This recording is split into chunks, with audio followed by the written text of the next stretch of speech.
everyone, nubkeks here. Welcome back to Nub Star Rail. Today we are playing Honkai Star Rail again.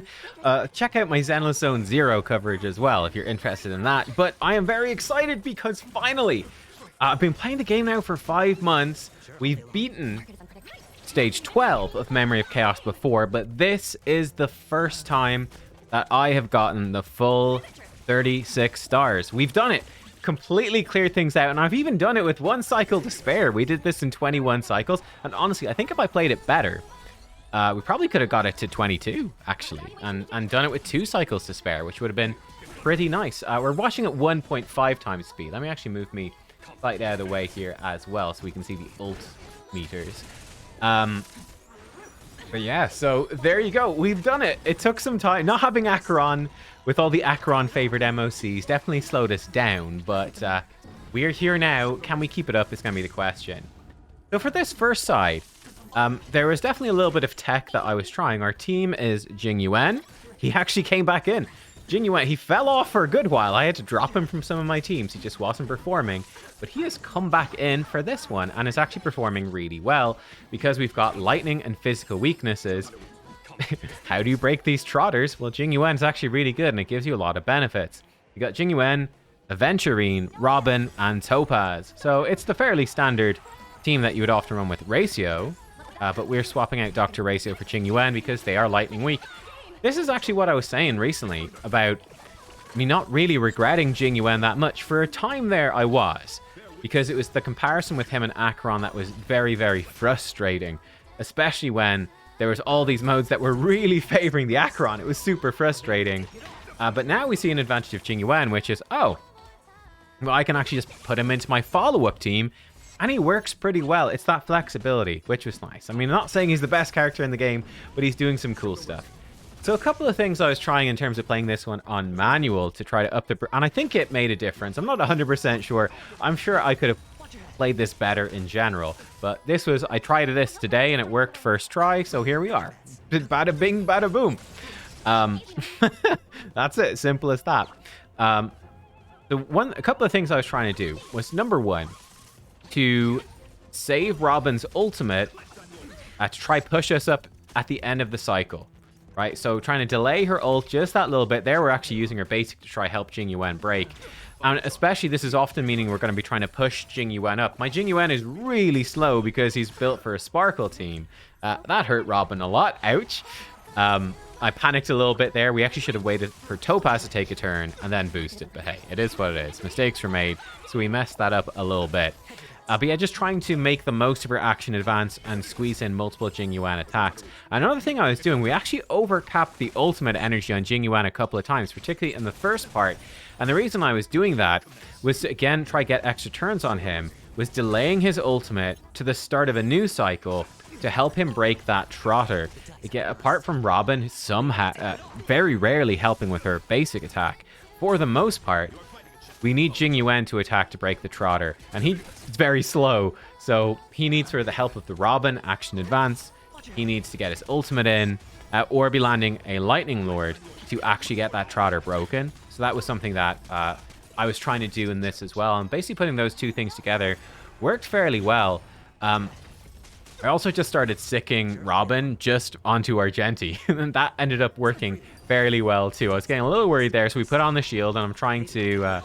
yeah, just get some extra things in. So this worked out fairly well. We were able to get the extra attacks by using Argenti's skill. To I don't know if it was needed. Maybe a basic would have been enough.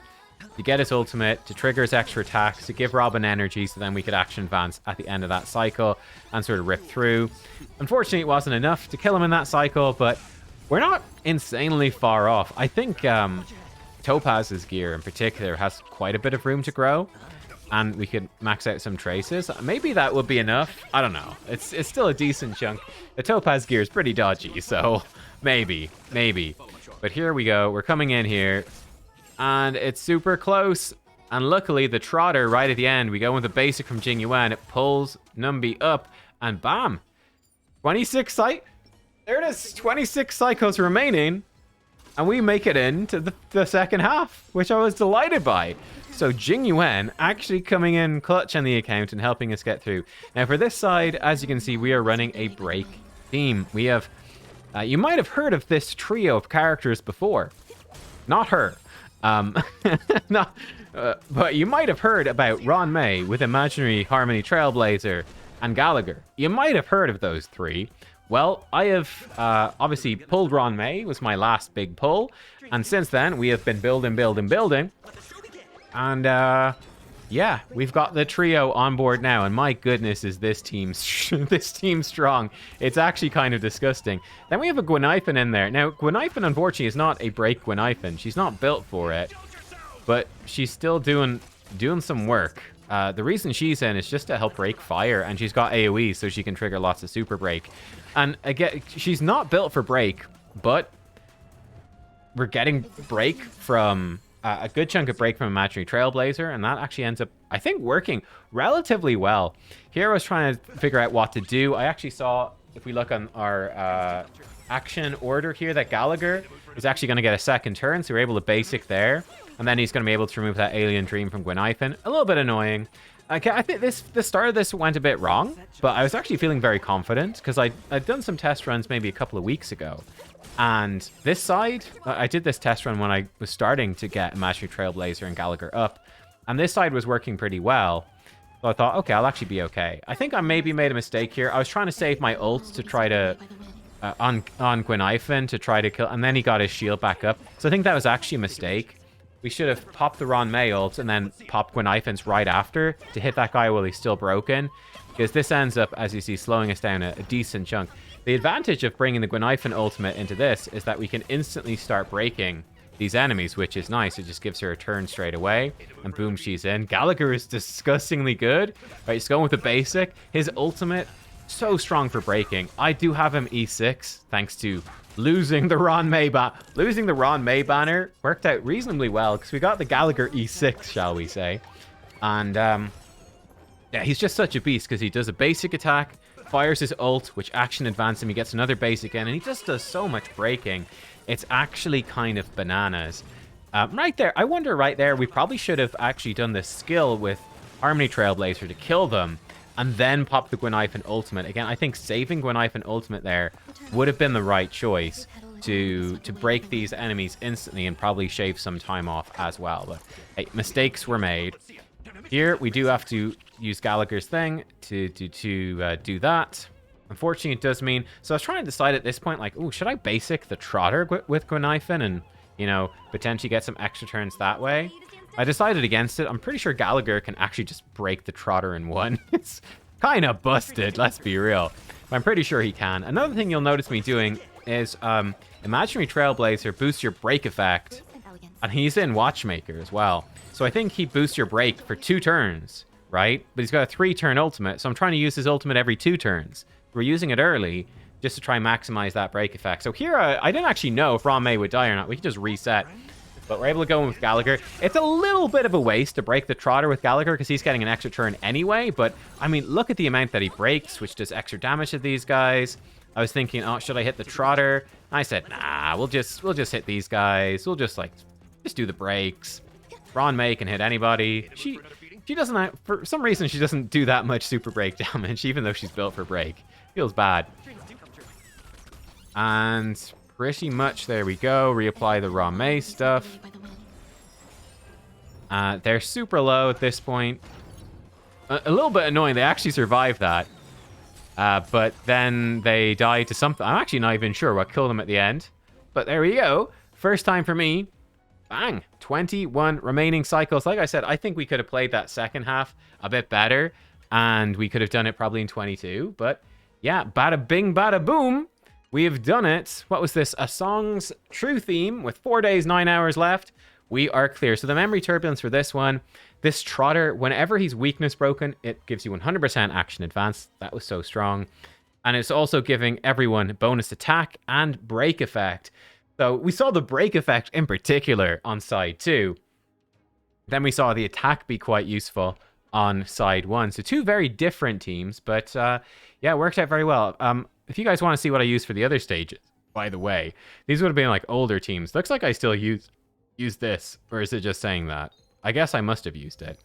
Yeah, so, and here we actually use the dot team. He's a totally different team, so I don't know. I was messing around with some. It's been quite a while. I did that at the start And I obviously wasn't able to clear stage 12, so we were working on characters. So this is what we've been working on, what has changed on the account since last you saw. So we're up to S4 on this Battle Pass Lycone. I actually don't know what we'll do after we get this S5. I've been playing for 4 months, which is why it's S4.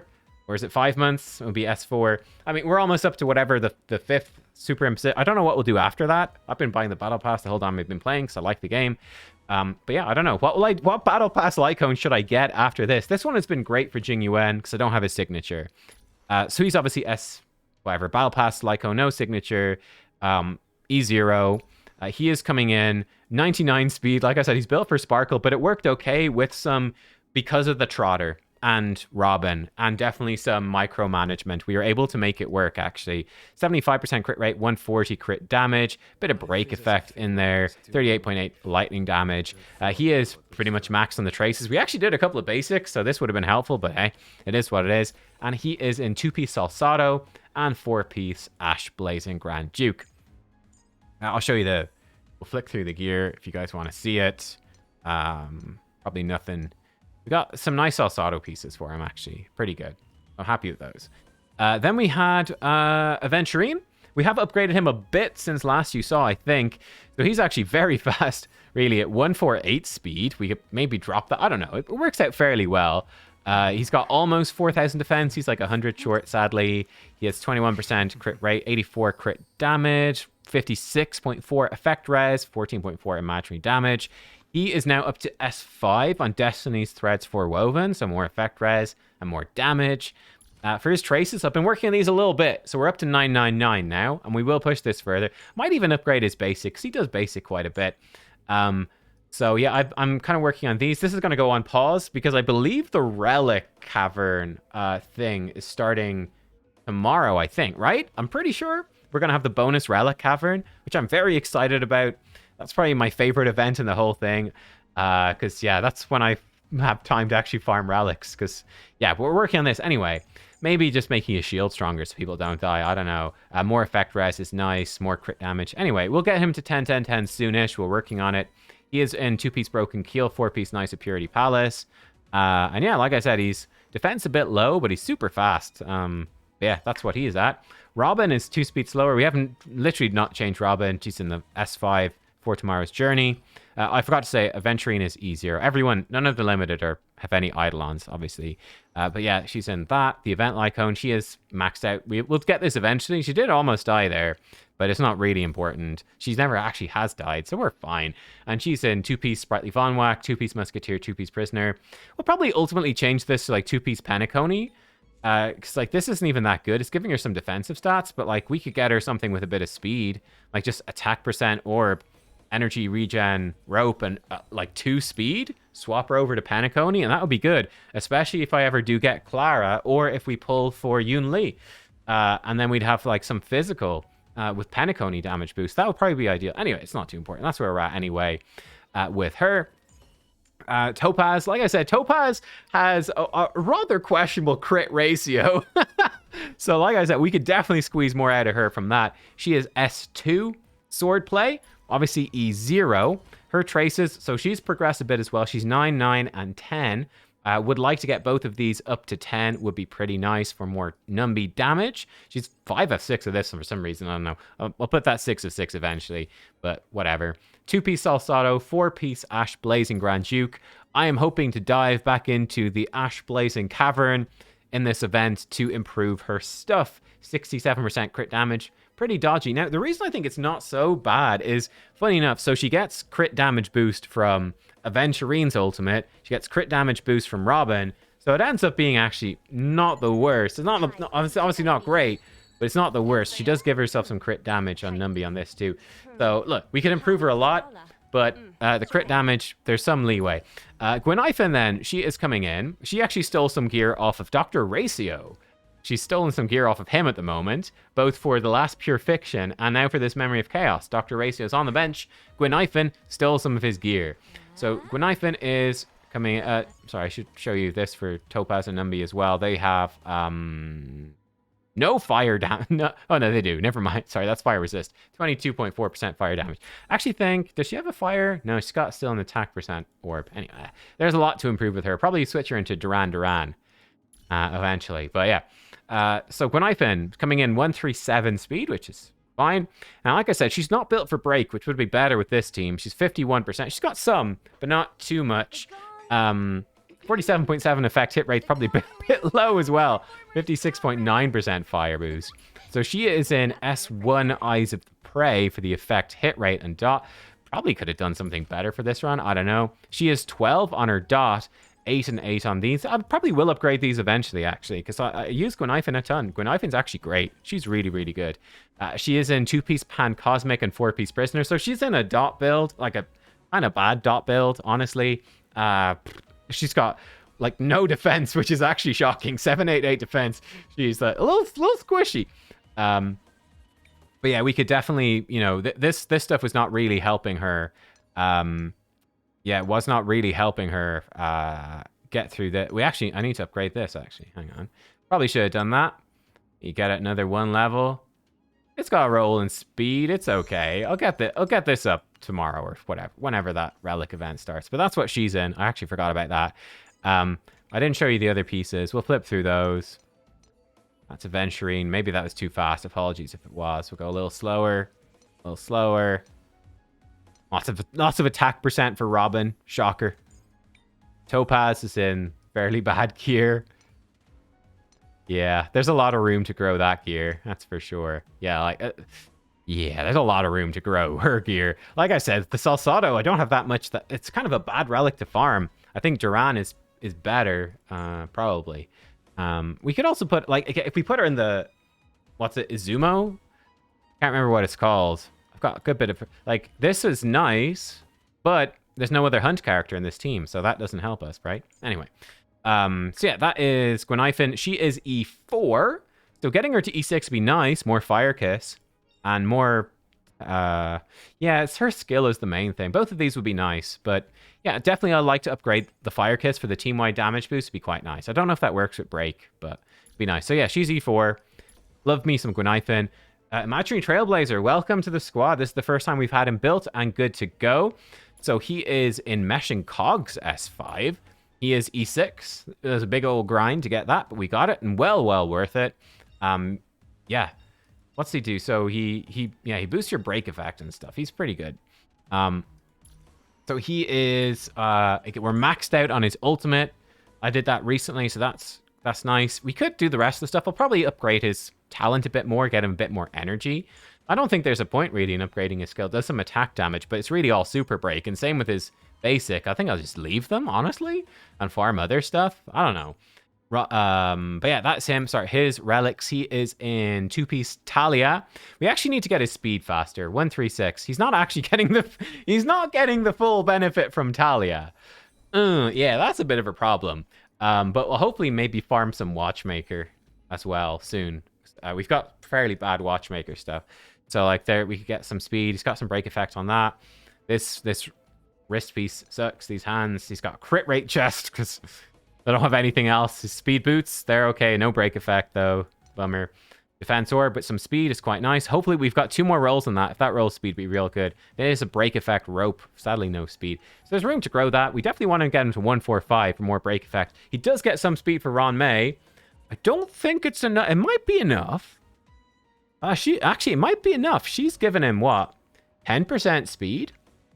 Yeah, that 136, he's gonna go. Yeah, that's enough. So maybe he's actually fine. Maybe Ruan Mei makes it fine. Maybe it doesn't matter. Ruan Mei, though, she's in here. She's 140 speed. Would like to get her to like 143, I suppose. But some defensive stats. She is coming in 160 break effect, some energy regen, and that's it. Really simple, straightforward. The break effect, by the way, in Imaginary Trailblazer is 152.8. Right now. So Ruan Mei, she is in S1, Memories of the Past. She has these traces, 10, 10, 10, maxed out. We would like to get her the defense at some point, but it's not too important. She is in 2-piece Sprightly Von Whack, 2-piece Watchmakers, and 2-piece Thief of Shooting Meteor. We need the break effect, because she's bang on 160.1. We can't really drop any break effect on her. It's It just worked out. So she's got that. Again, these risks could improve a lot. You know, some more speed or break would be nice on that. Crit rate chest. Here we go. Speed boost with break effect. HP orb with some speed and break effect. And energy regen with some break effect. So yeah, if I'm whacking, that's her. Then finally, Gallagher, new to the team as well since last you saw. So he's running quid pro quo for more energy for somebody, which is kind of nice. It's only S1. Now that I was buying with whatever, the shoppy thing, the Light Cone Manifest store, whatever. I was buying super impositions for this. I think quid pro quo is going to be my next buy. I think that could be quite nice. Yeah, it's only S1. I also do have, we do have perfect time. So I think I'll be using perfect timing, which is the effect res, outgoing healing one. I think we'll be using that on him for Apocalyptic Shadow. So we will be bringing Gallagher into Apocalyptic Shadow. He is hardcore replaced Bailu now. Bailu's still nice, but Dear Lord is Gallagher ridiculous. So he is in pretty solid gear as well. So he's got good health and defense, 150 speed. He's got 116.1% break effect, no outgoing healing, 44.8 effect res, which is quite nice, and that's sort of it. Like I said, quid pro quo, S1. He's 12 of 12 on his talent because it makes him take more break damage, and when allies attack, they heal. Super good. We might level up his single target heal a bit more. And his ultimate, we haven't leveled up either. I mean, it's just damage, but most of his damage is break, so it doesn't really matter. His basic attack may be worth it. It reduces their attack. Is it even worth it? Doesn't matter. It still does the same toughness reduction. I don't know if it's worth it. Oh, shit. He's not level 80. Oh. Time is slipping away fast. Your break damage scales on level, so that was a little silly. Okay, he's level 80 now. I probably will give him more max HP, actually. But yeah, okay, welcome to level 80, Gallagher. You're welcome. Hey, good thing I covered this in this video, or I would have noticed. So funny enough, he's 150 speed. I can upgrade these speed boosts an extra 5. We can get him 155, which I should really do. So his relics have actually worked out pretty well, because I've got pretty good, I think, Forge of Campagni whatevers. So this head is good. 4 speed, break effect. The gloves have got some break effect. My gloves all suck for some reason. HP chest with some effect res. Sure. And then he's got speed boots, which you can upgrade some more. They've got nothing he really wants, but speed, right? And he's got a defense orb with speed and break effect, which is great. And then he's got a break effect orb with 9 speed. It's super fast. So yeah, he can also work. I don't know. Maybe he's better with energy regen, because his ultimate is so good with that action advance. And the healing it does, increasing break effect, I don't know. He is E6, which is juicy, right? That weakness break efficiency is so good. So good. But that's Gallagher. So he's, yeah, this trio is kind of bonkers good. So who needs a Firefly? Just throw in your dot build Guinaifen. It's fine. There you go. There's the builds. There's the teams. I think, you know, for 21 cycle this is... It's honestly quite a challenge to take down MOC. It's not easy. It's definitely not easy. Same with Pure Fiction. It's not easy. You definitely need to, you know, I'm coming in as basically the monthly, whatever, Jade Pack. The Jade Pack, the month every single day, plus Battle Pass now for 5 months. So, like, not free to play by any means, but not like a whale either. But, you know, it's you got to be very strategic with your pulls. It's taken this long. It's pretty rough. And, like, you know, we have to use a lot of rather S-tier characters. It's not super easy to beat it, but we've beaten it. And there's definitely room to grow, certainly with more superimpositions on the light cones, some more traces to improve a bit, some big relic improvements to make. And, yeah, I mean, we beat that 21 cycles. We'll see. How long do we have left? We are... I still have not done Apocalyptic Shadow. I gave it a little go recently. It was just after I got Ruan Mei. I need to go back in with like Imaginary Trailblazer, Ruan Mei Gallagher in side 1 and see how that works. Side 2 was good. Side 1 was bad. I think we might be able to do it. We got 18 days. So I'm going to go farm up the Relic Caverns with the bonus drop event, and we'll come back and we'll see how we do. Can we beat Apocalyptic Shadow? But that's Pure Fiction. I actually still need to do a video on this one. Haven't done a video on this one yet. I'll do that soonish. I've been busy with Xenostone Zero. But yeah, we beat the previous Pure Fiction. Now we've beaten Forgotten Hall. I've actually beaten this one ahead of schedule. We now have 2 weeks to beat Apocalyptic Shadow 12 stars out of 12 for the first time. So there you go. Progress is good. It's good. I will see you all next time. Thank you for watching. Goodbye.